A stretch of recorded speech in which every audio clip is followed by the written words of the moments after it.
Hey there, pirates. Welcome aboard the Anime No Mi channel. Zoro being turned into a demon by none other than Imu-sama. You didn't see that coming, did you? First of all, let's remember that since the Wano arc, Zoro's connection with the idea of a curse has started to take real shape. Enma, introduced in chapter 955, was presented as a sword capable of drawing out its users' haki and forcing them to release more than they're used to. It's almost like the sword is alive. That alone brought a noticeable change in Zoro, both in terms of power and temperament. He even says in chapter 1033 that the sword isn't cursed, it's just demanding. And the coolest part? He accepts the challenge with a smile. That already shows he's not afraid to walk a path others might see as dark. He might even find it fun.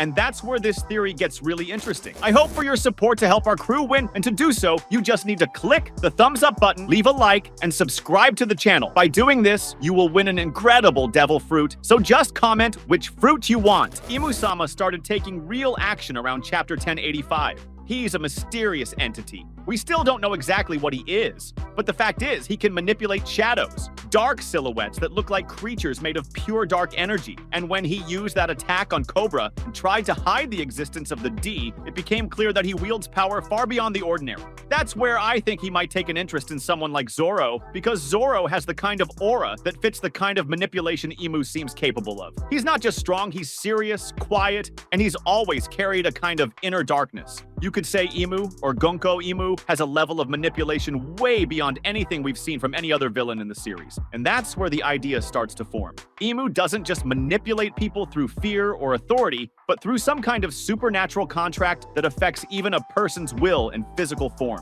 First, remember when we saw the demonic contract used to transform Brogy, who used to be an ally of Luffy, into a demonic giant, stronger, bigger, and completely under Imu's control. It wasn't a request, it wasn't a deal, it was a forced transformation, his body altered by magic or some supernatural power that Gonko Imu pulled from some kind of ancient book. Basically, he manipulates people's bodies and destinies like they're puppets in a story he's writing. Then there's the use of Domi Reversi, which seems to be the official name of the technique Imu uses to reverse the will of the giants and turn them into demonic subordinates. We see this clearly with Dory and the other giant warrior pirates.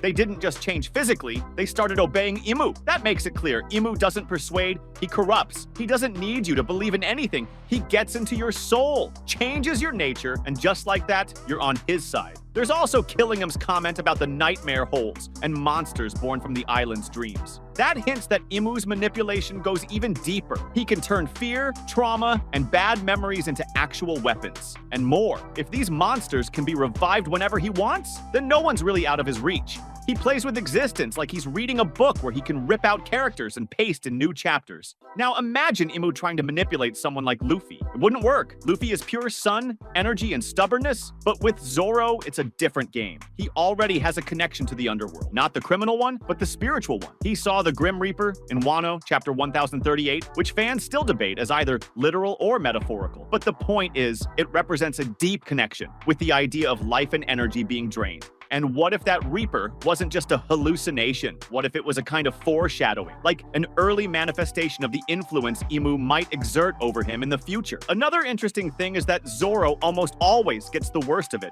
when spiritual energy or other dimensions are involved. In Thriller Bark, for example, Zoro is the only one who willingly takes Luffy's pain, chapter 485, without hesitation. But right after, he collapses, covered in blood. And when Sanji asks what happened, all he says is, nothing happened. That could be a hint that Zoro has been tested for a long time, maybe by forces beyond our understanding. This is where Imu's presence starts to make even more sense. We've seen he's now interfering directly in the world. The destruction of Lulusia, chapter 1060, showed that he has access to powers that distort everything, even geography. And what if he's starting to use that same power to mess with people too? What if he realizes that the only way to break the Straw Hats from the inside is to turn one of them into something else? Against their will? Picture the scene. Zoro wakes up, his eyes completely black, dark energy radiating from his body, his swords vibrating in a strange way. And he says with no emotion, "Get out of my way, or I'll cut you down." Nami's crying. Chopper's screaming while trying to analyze what's happening. Sanji steps in front without hesitation, and Luffy just stands there, watching, trying to figure out if there's still any part of Zoro left inside. The kind of scene that gives you chills just thinking about it, and all of it caused by direct interference from Imu, trying to create the emotional chaos needed to break the Straw Hats from within.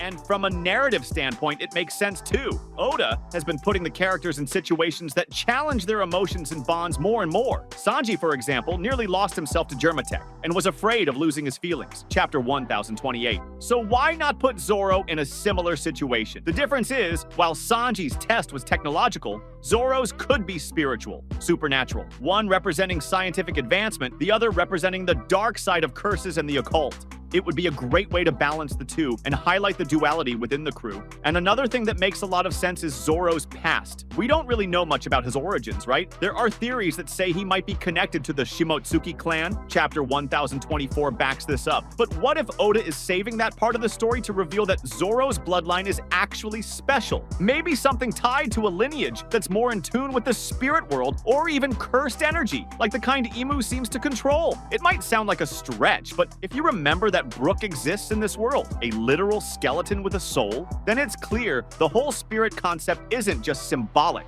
It's real. A soul can be separated, messed with, twisted, and Zoro's the kind of character who could go through that kind of transformation, especially if it ends up being an emotional obstacle for Luffy. Because Luffy has never had to truly fight Zoro. Sure, they've had little clashes, like in Water 7, chapter 329, where Zoro made it clear he wouldn't tolerate betrayal. But a real fight with both of them going all out? That hasn't happened. And maybe this is the time for it. Of course, I don't think Zoro would stay transformed forever. I see it more as a phase, an arc that tests his willpower to show just how far he'll go to stay in control. And it would be amazing to see him break Imu's influence through sheer willpower, like Sanji did when he destroyed Germa's chip using his own body, or like Luffy has done so many times when he resisted hallucinations, manipulation, or even direct control, like with Hancock, chapter 516.